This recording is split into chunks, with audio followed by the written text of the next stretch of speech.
tempo atrás, disse: Senhor, a igreja ela precisa ser instruída mais no que diz respeito ao Espírito Santo, à unção, a poder, né, a busca.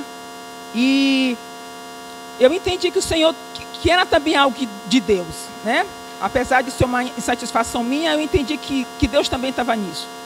E a gente teve uma ministração sobre o Espírito Santo, e depois aconteceu outras.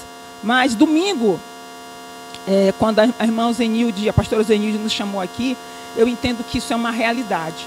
A gente precisa crescer mais no conhecimento a respeito da pessoa do Espírito Santo. Eu não sei se você tem um entendimento sobre as dispensações. Acho que a gente vê assim. Eu sei que eles operam sempre, né, os três, mas a gente consegue entender que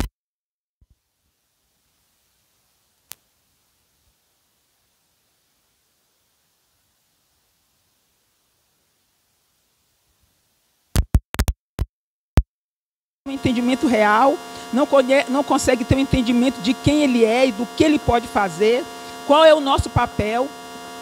E aí a gente fica meio que perdido. É aquela velha história que por falta de conhecimento a gente vai perecendo.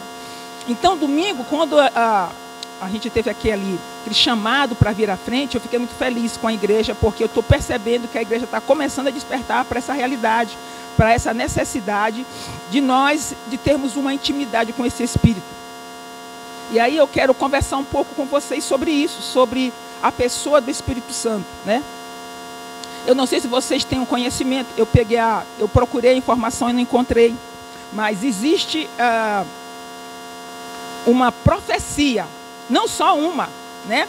Mas profecias a respeito de um avivamento futuro, do avivamento para o Brasil especificamente.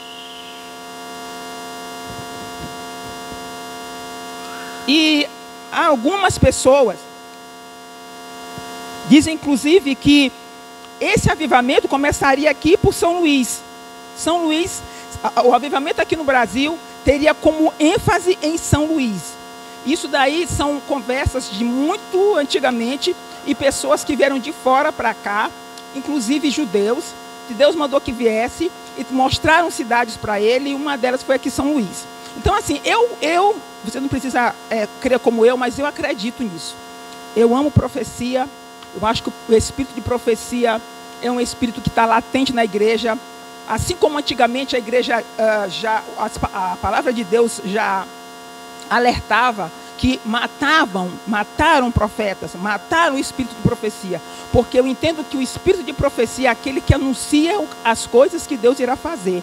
Então, quando o povo não entende o que Deus irá fazer, ele vive de forma alheia. Então, quando vê essa história do avivamento, eu criei, e eu creio, e eu sei que isso vai acontecer. Não sei se eu creio que São Luís é um foco, né? É uma cidade que está como alvo, e eu anseio por isso. Eu sei que recentemente vocês devem ter acompanhado pela mídia algo que aconteceu numa faculdade, acho que nos Estados Unidos, e que a gente viu ali pessoas durante algum tempo, dia e noite, né, buscando e louvando. Isso ali é um início, né? São gotas do que vai acontecer. Então eu quero que a gente traga aqui um entendimento sobre a pessoa do Espírito Santo, mas eu quero que a gente construa um entendimento sobre o que é o Espírito Santo dentro da gente. Porque o Espírito, ele pode vir sobre e dentro. Amém? Existe o Espírito dentro, existe o Espírito sobre. Então, a Bíblia nos orienta a sermos cheios do Espírito. Eu tentei trazer uma ilustração para vocês, mas não consegui fazer. Mas eu sei que muitos já viram. Vocês já viram uma ilustração em que pegam um vasilhame e enchem de pedra até a tampa, e aí perguntam assim: está cheio? Todo mundo diz: está cheio. Aí eles vêm com a areia e jogam sobre aquelas pedras, e a areia vai se entrando, né, ficando entre as pedras. E aí perguntam: está cheio? Eles dizem: agora está cheio. E depois ele vem com água e derrama sobre aqueles elementos, e a água vai sendo absorvida naquele espaço, e agora está cheio. Então, assim, existe uma verdadeira definição do que é ser cheio. E as pessoas confundem o que é ser cheio com ter o Espírito. Amém? E aí eu queria conversar um pouquinho com vocês sobre isso hoje. O que é ser cheio? O que a Bíblia diz sobre ser cheio? Em Atos, vamos lá, Luquinhas é nós hoje. Em Atos, capítulo 1, versículos de 1 a 5. Vamos ver através das escrituras. Diz assim: no meu livro anterior, Teófilo, escrevi a respeito de tudo que Jesus começou a fazer e a ensinar. Lucas falando, né? Até o dia em que fui elevado aos céus, depois de ter dado instruções por meio do Espírito Santo aos apóstolos que haviam escolhido. Depois do seu sofrimento, Jesus apresentou-se a eles com muitas provas indiscutíveis de que estava vivo, aparecendo-lhes por um período de 40 dias, nos quais falava acerca do reino de Deus. Certa ocasião, enquanto comia com eles, deu-lhes esta ordem: não saiam de Jerusalém, mas esperem pela promessa do meu Pai. Promessa do meu Pai, da qual falei a vocês. Pois João batizou com água. João batizou com quê? Com água. Mas vocês serão batizados com o Espírito Santo dentro de poucos dias. Amém? Só até aí. Olha só. Entenda que Jesus, quando fala que João batizou com água, ele disse: João batizou com água, mas vocês vão ser batizados com o Espírito. Não é a mesma coisa. Batismo com água e batismo no Espírito são coisas distintas, logo tem intenções distintas e alcança coisas diferentes. Quando eu sou batizado com o Espírito, porque assim, ó, existem 3 batismos. O batismo no corpo, que é aquele que a gente diz que quando a gente aceita o Senhor, você é batizado no corpo, você passa a ser uma nova criatura, filho de Deus. Batismo nas águas, que é o batismo que Jesus está falando aqui de João. Amém? E o batismo no Espírito. Quando você aceita Jesus, o novo nascimento, esse Espírito vem para a sua vida. E você agora é morada do Espírito Santo. Amém? Mas isso não é ação suficiente. Porque o próprio Jesus, aqui é legal porque é o próprio Cristo falando, ninguém vai dizer que é besteira. Dizendo, agora vocês vão ser batizados. Já foram com João, beleza, maravilha, mas vocês vão receber o batismo do Espírito, no Espírito Santo. E aí a gente sabe o que acontece depois lá no livro de Pentecostes. Então a gente precisa entender.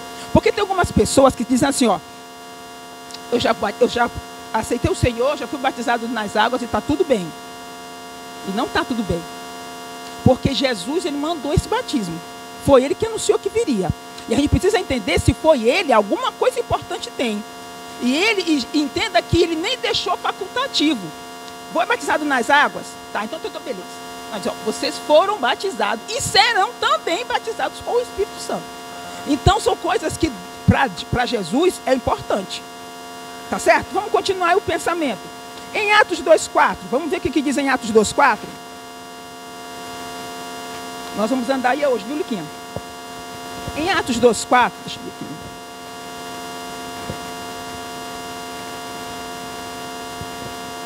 aqui. Atos 2,4 diz assim: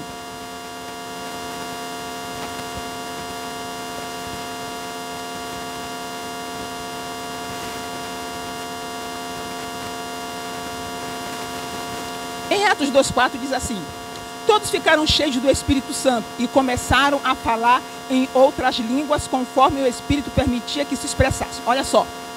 Todos ficaram o quê? Ficaram? Eles não receberam. Eles foram cheios.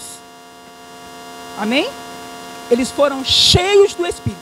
E uma das evidências de ser cheio do Espírito, olha aqui, ó. Todos ficaram cheios do Espírito Santo e começaram o quê? Falar em outras línguas é uma das evidências de que você é batizado no Espírito. Amém? Não seja porque quando eu estou assim na unção, na igreja, né? Aí eu sinto um calafrio, sobe uma coisa e me dá aquela tremedeira na perna, eu estou cheio do Espírito.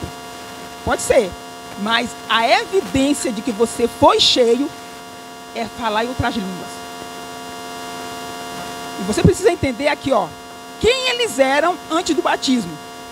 E em quem eles se tornaram depois do batismo.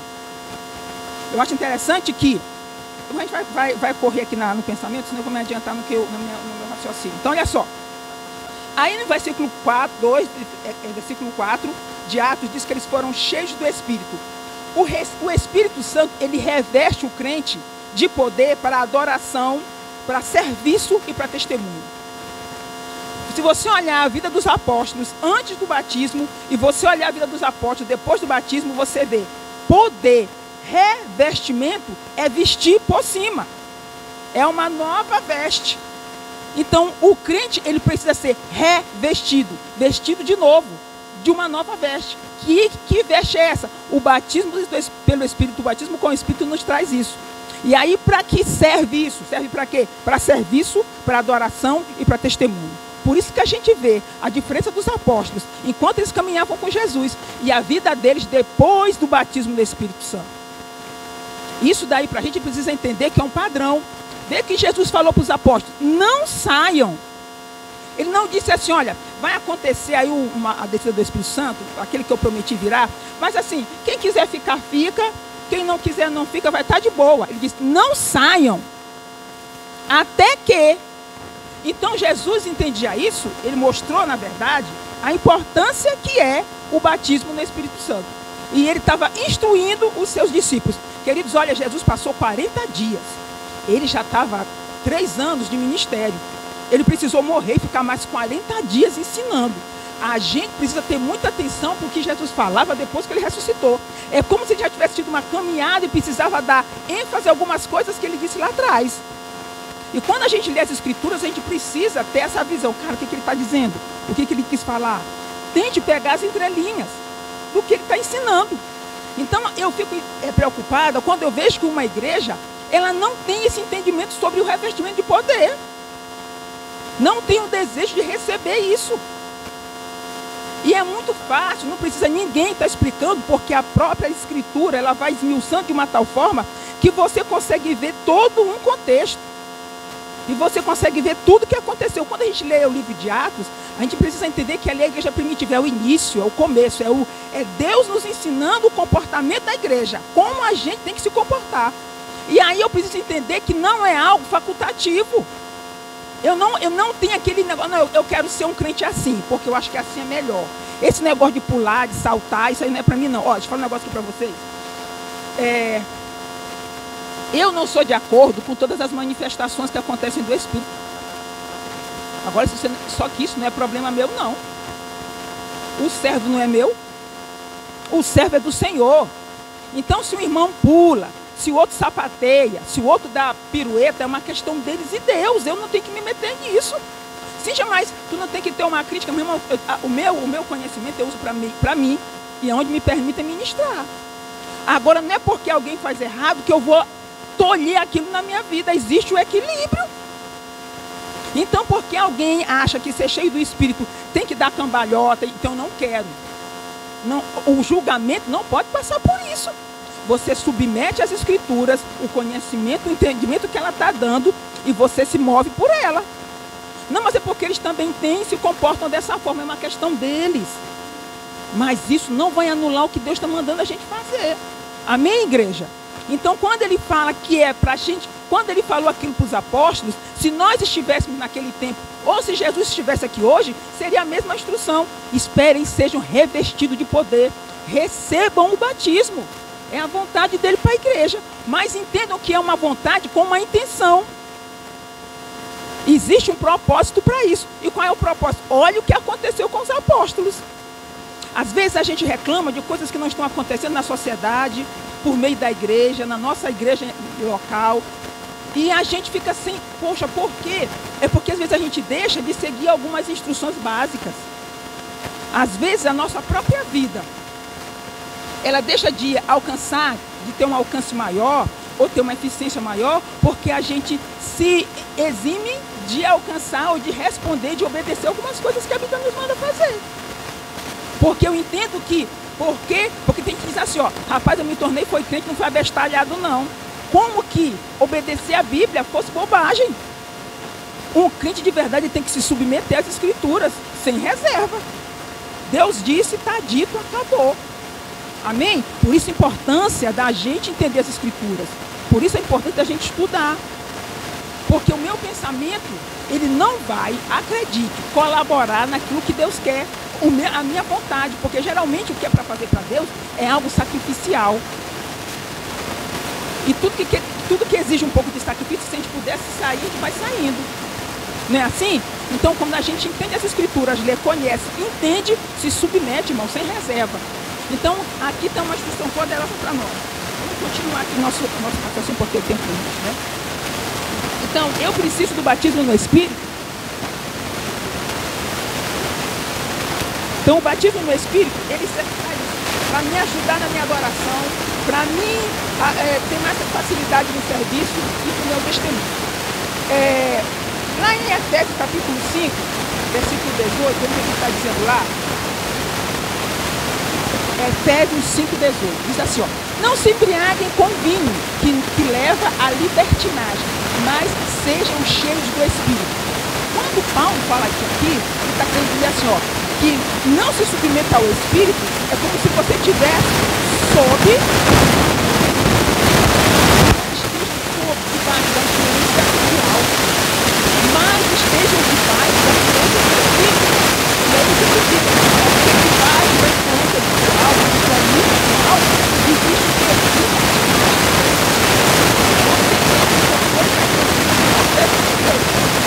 Sejam cheios do Espírito. O que ele quer dizer? Estejam debaixo do poder dele.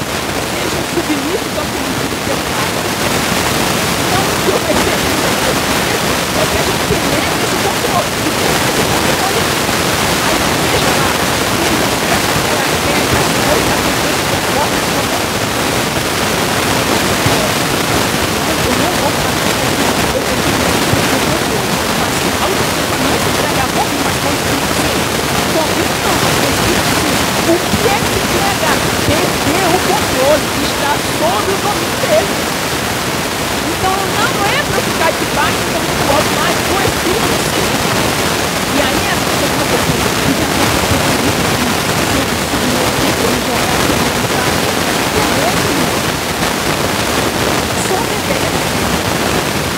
tendo chamado para batismo, se lance, experimente.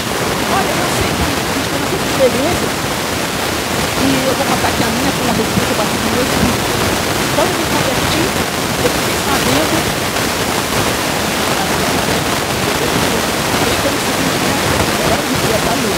então, quando eu me converti, eu vi aquele novinho da igreja,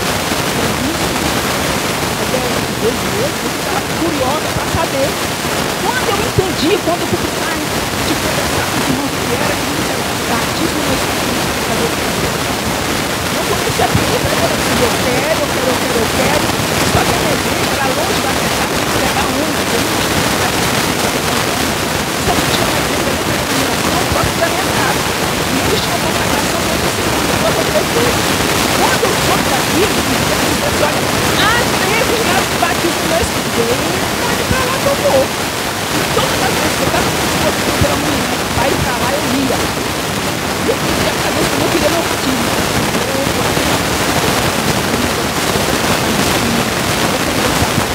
Eu queria, que era o que eu via na igreja. Depois, um dia, depois de muito tempo, o irmão dirigente da oração chegou e disse assim, eita, Deus me falou hoje vai ser lá. Hoje? Irmão, Deus, ele não responde às suas expectativas. E naquele dia eu fui para a vida eu disse, minha vida, eu quero e eu entendi a minha ser existir, esse espírito com controle seu. Amém? Então, assim, quando a gente entende o que é esse batismo, o que é esse cheio, é que o controle é dele. Algumas pessoas não conseguem entender ter o espírito de ser cheio do Espírito. Eu contei uma explicação que eu achei interessante. Diz assim, a diferença entre ter o Espírito e ser cheio do Espírito é a mesma coisa de entrar numa casa e mudar para uma casa. Então, ser cheio do Espírito não se trata de possuir a maior parte do Espírito. quando eu estou cheia, não é eu possuindo o Espírito, não. É o Espírito me possuindo, é o contrário. Quando eu estou cheia, não é porque eu tenho tanto poder, não. É o Espírito que ele tem domínio total sobre mim, que eu faço aquilo que é para ser feito. Então as pessoas, elas confundem. Eu vou ser cheio, que é para as pessoas olharem. Eu até entendo que eles olham. Outro dia eu conversando com o pastor Antônio. Outro dia o pastor Antônio Gomes, falando aqui em cima de um negócio que eu achei interessante. Ele disse assim: eu acho interessante como o papai consegue sempre olhar o lado bom das pessoas. Ele nunca consegue ter facilidade de olhar o lado ruim. Ele sempre diz que as pessoas são lindas, que as pessoas são isso, sempre elogiando. Eu queria ser assim. E eu converso com ele e é assim mesmo. E aí hoje eu estava pensando, sabe de uma coisa? Quando você é cheio, quando o Espírito tem o controle sobre a sua vida, você olha com os olhos dele. Você tem uma facilidade de olhar como ele olha, porque você é dominado, você é direcionado, guiado por ele. A pessoa, quando ela não é cheia do Espírito, não sabe o que é só a carne. Fala muito, é isso, é aquilo, é aquele, eita. Você não, o teu Espírito ele não guia o que tu vê. Essa é a diferença. Quando você é cheio dele, é ele que guia você. Quando você simplesmente tem o Espírito, você corre esse risco. E que a tua carne fale mais alto do que a tua Espírito. Então, possuir o Espírito é isso. Então, não se trata de hospedar alguém, mas dele ser o nosso dono.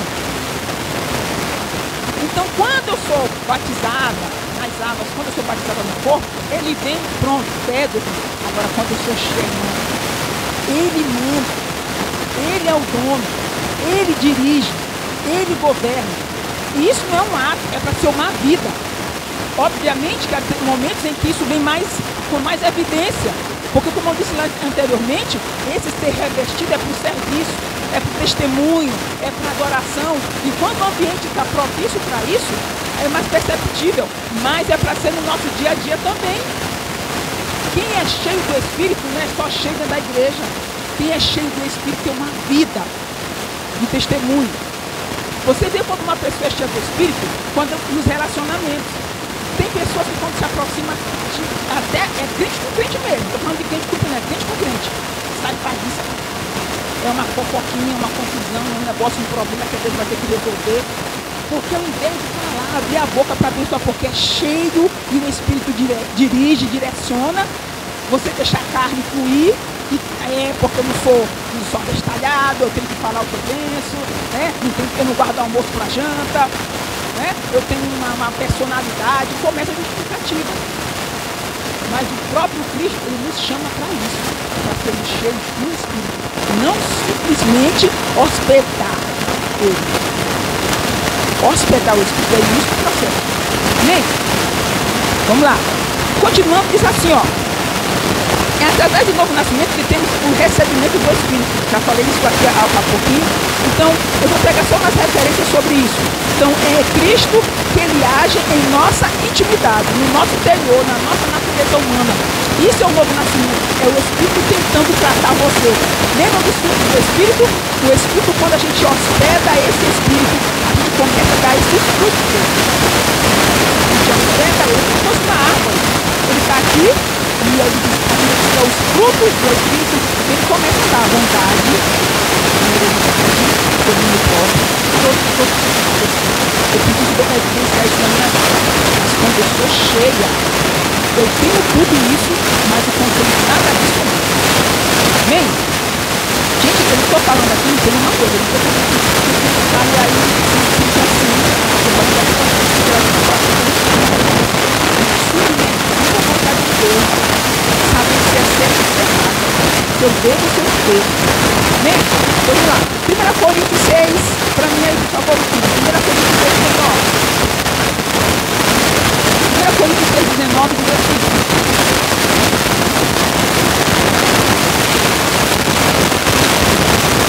Vocês não sabem que seu corpo é o templo do Espírito Santo que habita em vocês e lhes foi dado por Deus?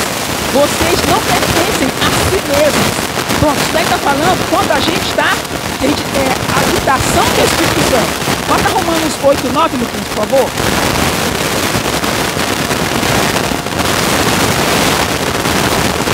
Romanos 8, 9 diz: vocês, porém, não são controlados pela natureza humana, mas pelo Espírito, se de fato o Espírito de Deus habita em vocês. E se alguém não tem o Espírito de Cristo, a ele não pertence. Isso daí é o selo. Isso é o que valida.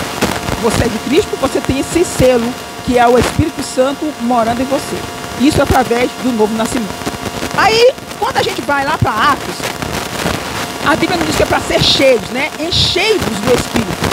Ou deixe-se encher. Depois a gente vê na boca em Efésios 5, 18. Agora vamos ler rapidinho Atos 2, 4. Porque a gente já leu, né, Luquinhas? 2, 4, cheio do Espírito, quando foi lá em Pentecostes. Bota 4,31 para mim, Lucas. Atos 4,31. Atos 4,31 diz: depois dessa oração, o lugar onde estavam reunidos tremeu, e todos ficaram cheios do Espírito Santo e pregavam corajosamente a palavra de Deus. Isso daí é uma das respostas, é uma das consequências de ser cheio do Espírito. Depois dessa oração, os cristãos estavam ali reunidos, né? O lugar onde eles estavam reunidos em oração tremeu, e todos ficaram cheios do Espírito Santo e pregavam corajosamente a palavra de Deus. O Atos 9,17.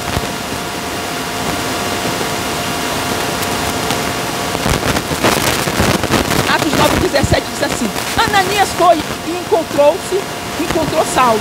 Ao impor as mãos sobre ele, disse: irmão Saulo, o Senhor Jesus lhe apareceu no caminho para cá. Me enviou para que você volte a enxergar e fique cheio do Espírito. Eu acho interessante que quando a gente vai lendo Atos, essa palavra é muito usada entre eles. Cheio. É como se fosse um padrão para a igreja primitiva. Ser cheio. Não simplesmente ser morada, mas ser cheio. E aí a gente vê os resultados da vida daqueles homens que eram cheios. Eles oravam e o lugar estremecia, né? E a gente vai ver umas coisas aqui para frente. A vida de pessoas que são cheias do Espírito, elas têm um resultado, uma evidência. Atos 6:1. Eu quero que a gente preste atenção nesse texto bem aqui. Atos 6, versículo 1. Atos 6, versículo 1 é a escolha. Eu estou falando aqui para vocês que a igreja primitiva tinha um padrão: batismo nas águas e batismo no Espírito. Sendo que o batismo no Espírito, eles desejavam que as pessoas fossem cheias do Espírito Santo. Atos 6:1 diz assim, no Químias é do 1 até o 6, tá? Diz assim, ó: à medida que o número dos discípulos crescia, surgiam murmúrios de descontentamento. Os judeus de fala grega se queixavam dos de fala hebraica, dizendo que suas viúvas estavam sendo negligenciadas na distribuição diária de alimentos. Por isso, os 12 convocaram uma reunião com todos os discípulos e disseram: nós, apóstolos, devemos nos dedicar ao ensino da palavra de Deus, e não à distribuição de alimentos. Olha só, a discussão estava tendo um problema na distribuição de alimentos, querido. Não era liderança de ministério dentro da igreja, era distribuição de alimentos. Coisa simples, dar comida para o pessoal, só isso. Vamos lá. Por isso, sendo assim, irmão, escolham 7 homens, olha isso aqui. Escolham 7 homens respeitados e o quê? Cheios do Espírito e de sabedoria, e nós os encarregaremos desse serviço. Os caras, eles não precisavam ser só crentes. Não era só para ir para a igreja, não era só um cara gente boa. Eles queriam que a pessoa fosse cheia do Espírito, com sabedoria, e dizia elencavam todas as qualidades para o cara distribuir comida. Amém? Continuando. Então, nós nos dedicaremos à oração e ao ensino da palavra. Isso aqui foi uma conclusão que chegou aos apóstolos. A ideia agradou a todos e escolheram Estevão, homem cheio de fé e do Espírito Santo, e também Filipe, Prócoro, Nicanor, Timon, Parmenas e Nicolau, de Antioquia, que antes havia se convertido ao judaísmo. Só um minutinho aqui, Lucas. A ideia agradou a todos e escolheram Estevão. Agora, olha o que Lucas faz aqui, ó. Ele fala o nome de todos os outros que foram escolhidos. Mas quando chega em Estevão, ele faz uma ressalva. Diz assim, ó, Estevão, homem cheio de fé e do Espírito Santo. Quem é cheio, irmão, ele se destaca. Você pode até querer falar mal dele. Uma pessoa que é cheia do Espírito, você pode até querer falar mal. Pode até querer mostrar os defeitos. Mas tu vai ter que se render ao que ele é. Quem é cheio do Espírito, ele denuncia quem ele é. Então, ele falou que todos os outros, que eu acho que talvez só por isso é mais comentado, mas a gente quase nem vê falar mais dos outros, mas Estevão não. Estevão teve destaque. Ele era cheio do Espírito. Amém? 6 Luquinhas, versículo 6. Esses 7 foram apresentados aos apóstolos que oraram por eles, lhes fizeram as mãos para distribuir comida. Pensa no dia de hoje. Nós precisamos de alguém para limpar a igreja. Tem que ser alguém sábio, cheio do Espírito Santo, submisso. Assim, olhando para mim, para você não para Deus, será que seria fácil para mim? Existe um padrão para servir na igreja. Imagina se fosse chamado para um ministério, para uma liderança, só para distribuir comida. Amém? Agora vamos continuar bem aqui. Atos 5:12. Atos 5:12. Atos 5:12 diz assim, ó. Luquinhas é do 12 até o 17, tá? Diz assim: os apóstolos realizavam muitos sinais e maravilhas entre o povo, todos se reuniam regularmente no templo, na parte conhecida como Porta de Salomão. Olha, entendam aqui que isso aqui é seguinte àquele texto que a gente leu ainda há pouquinho. Os apóstolos oravam, o lugar estremeceu e eles foram cheios do Espírito, amém? Eles foram cheios do Espírito. Esse texto aqui é seguindo, ele diz, ó. Quando se reuniam ali, ninguém mais tinha coragem de juntar-se a eles, embora o povo estivesse em alta consideração. Cada vez mais pessoas, multidões de homens e mulheres, criam no Senhor. Como resultado, o povo levava os doentes às ruas, em camas e macas, para que a sombra de Pedro cobrisse alguns deles enquanto ele passava. Muita gente vinha das cidades ao redor de Jerusalém, trazendo doentes e atormentados por espíritos impuros, e todos eram curados. Queridos, eu entendo, bota 17 e 15. Tomados de inveja, o sumo sacerdote e seus oficiais, que eram seus oficiais. Pronto, era só até 16 minutos. Isso aqui para mim era um avivamento. Os caras, onde eles saíam, a multidão ia para trás, ia atrás deles. E aí Pedro experimentou algo que Jesus, segundo as Escrituras, não experimentou. Eu sei que a Bíblia diz que se fosse colocar todos os milagres que Jesus fez, não caberia em livro nenhum. Mas em nenhum momento ele descreve o que aconteceu com Pedro. Colocavam as pessoas só para que a sombra dele passasse e elas eram curadas. Existia tanta força, tanto fervor naquele lugar, que vinham pessoas de todos os lugares para trazer seus enfermos, pessoas se convertiam, pessoas eram curadas, endemoniados eram libertos. Um verdadeiro avivamento. Agora entendo que o avivamento veio porque eles eram o quê? Estavam o quê? Cheios do Espírito. É um pré-requisito para que a gente veja isso. A igreja precisa despertar e desejar isso, queridos. É para nós, é para nosso culto. Amém? Eu não sei se você lembra, mas em Joel já havia o anúncio de que isso aconteceria. Joel 2:28, né? E eis que depois derramarei do meu Espírito sobre toda a carne. Eu fiquei pensando, a mente de Deus.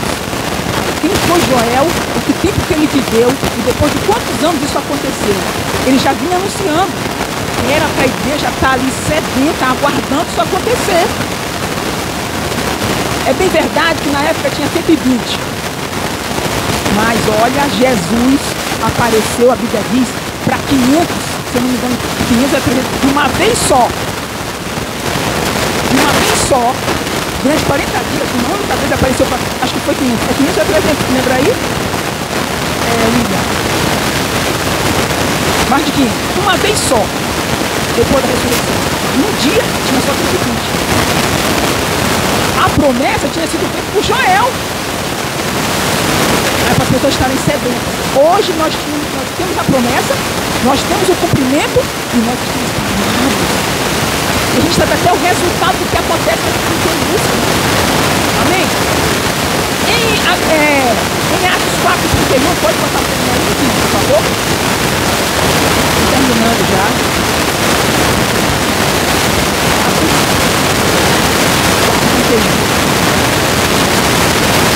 Atos 4:31.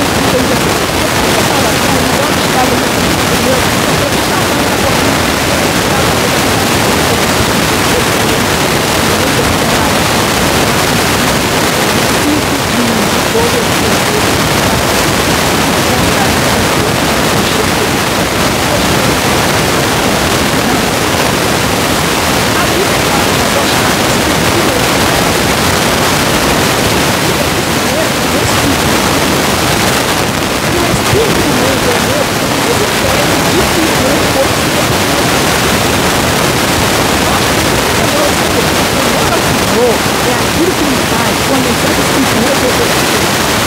Eu sou temor ao Senhor. Amém? Mas eu vou ter que ter medo de Deus para viver verdadeiramente.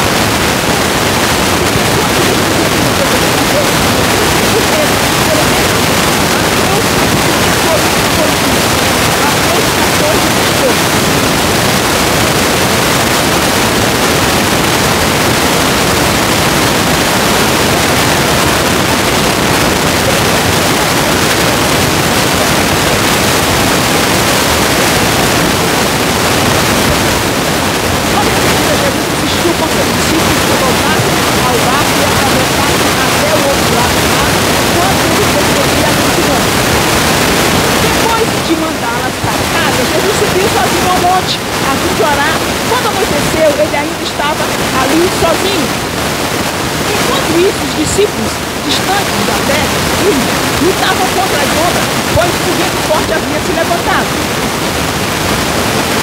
Por volta das 3 da madrugada, Jesus foi até eles caminhando sobre as águas. Quando os discípulos viram caminhando sobre as águas, ficaram aterrorizados. É um fantasma, gritaram cheios de medo. Imediatamente, porém, Jesus lhes disse: não tenham medo, coragem, sou eu.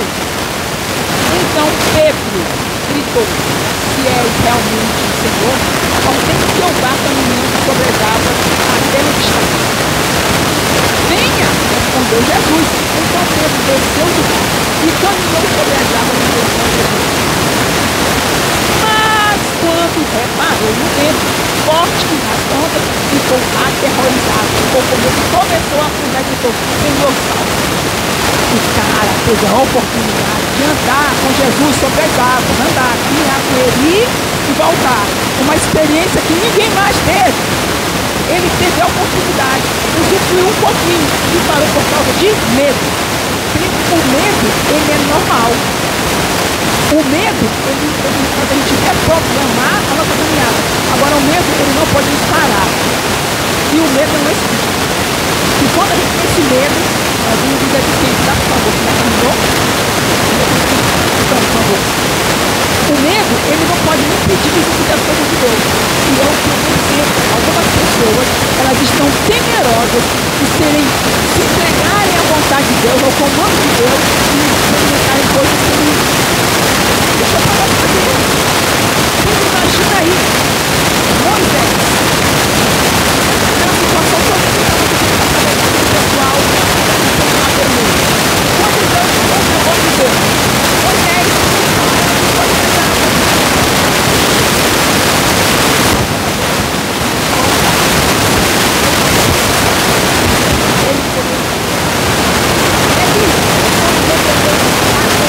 Desafiar os profetas de Baal. Se esse faz, olha, já está todo mundo morto mesmo, nós já estamos mesmo desmoralizados, vamos deixar como está e Deus lá na frente vai dar o resultado dessa situação. Ele desafiou corajosamente. A vida do cristão precisa ter a presença dessa ousadia, para que nós possamos usufruir daquilo que Deus tem para nós. O espírito de medo tem parado muitas pessoas de experimentarem coisas poderosas que o Senhor deixou para nós, foi uma conquista. Amém? 1 João, eu estou encerrando aqui agora, 1 João 4,18.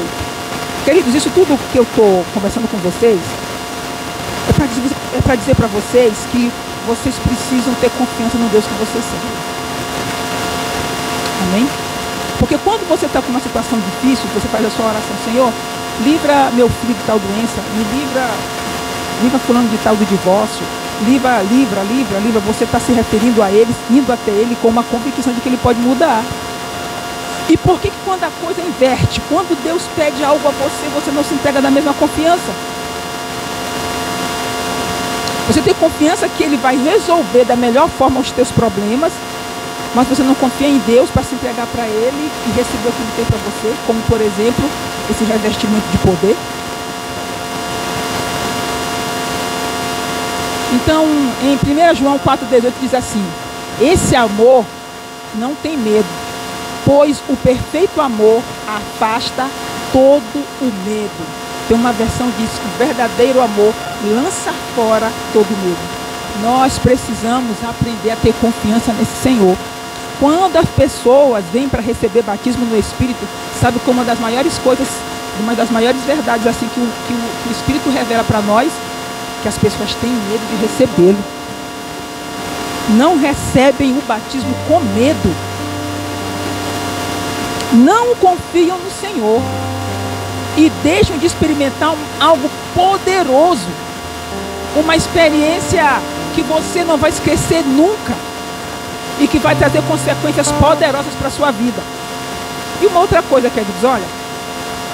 Se você está numa igreja, pode continuar aí, viu? Se você está numa igreja, você precisa confiar na liderança da tua igreja. Você não pode estar num lugar em que você não confia nos seus líderes. Não faz sentido. Isso aqui tem como consequência o céu, salvação. Se vocês não são capazes de confiar nas pessoas que estão aqui na frente, não vale a pena estar sentado aí, não. Eu não estou mandando ninguém sair da igreja, não, irmão. Eu estou falando que talvez você precise melhorar o seu pensamento. Porque quando alguém chegar aqui e diz: irmãos, busquem. E você tem visto o pastor, nosso pastor Antônio, a pastora Ozenilde, que é uma pessoa que já está aqui, né, acho que não sei se desde o começo, falando constantemente: busquem, busquem, atraiam a presença, se entreguem a Ele. Cara, esse pessoal tem que ter algum respaldo com vocês. Porque eu não acredito que eles viriam para cá para brincar. Então, se você ainda não experimentou, se você ainda não deseja esse batismo, está na hora de você rever esse comportamento. Eu fico entristecida assim, porque, mas você também que é normal, né? Quando as pessoas chamam, como ela chamou domingo passado, tem pessoas que não vêm para experimentar. E não existe justificativa para isso, queridos. Não tem justificativa para isso.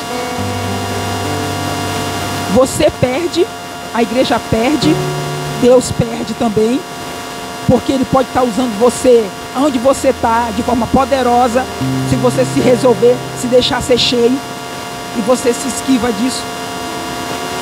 Lá onde você está, lá onde você mora, lá onde você convive, existe uma obra para ser feita através da sua vida também. Talvez tudo que você esteja precisando é só ser cheio do Espírito. Amém? Então a minha intenção é que essa noite você possa estar revendo o teu comportamento sobre essa verdade, sobre a pessoa do Espírito Santo. Ele é o teu selo.